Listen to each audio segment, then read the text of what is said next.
গাজর, সিম আর ফুলকপি দিয়ে ঝোল বানানোর জন্য মাছগুলো প্রথমে ঠিক ভাজা হয়ে গেছে। ভাজা মাছগুলো তুলে নিলাম।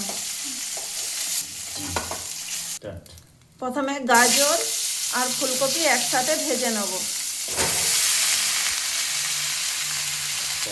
ভাজার জন্য দিয়ে দিলাম পরিমাণ মতো নুন আর হলুদ।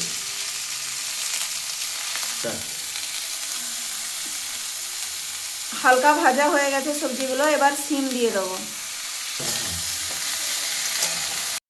ভালোভাবে নাড়া হয়ে গেছে, এবার ঢাকা দিয়ে দিয়ে সেদ্ধ করে নেব। পেঁয়াজ কুচি নিয়ে নিয়েছি, পেঁয়াজ কুচি, রসুন নিয়েছি আর আদা নিয়েছি, এগুলো বেটে নেব। গুঁড়ো মশলা দিয়ে একটা পেস্ট বানিয়ে নিচ্ছি। নিয়ে নিলাম ধনে গুঁড়ো 2 চামচ, ধনে গুঁড়ো,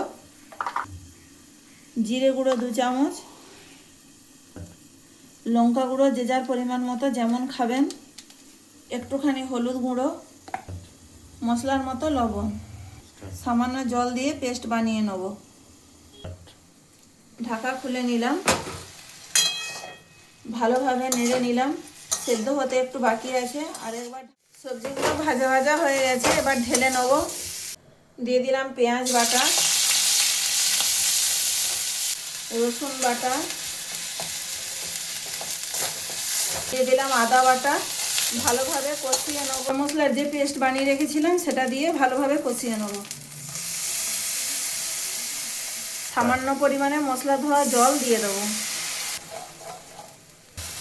মশলা কষানো হয়ে গেছে, সামান্য জল দিয়ে সবজিগুলো ভালোভাবে কষিয়ে নেব এবং মাছ মশলার সাথে ভালোভাবে কষিয়ে নেব।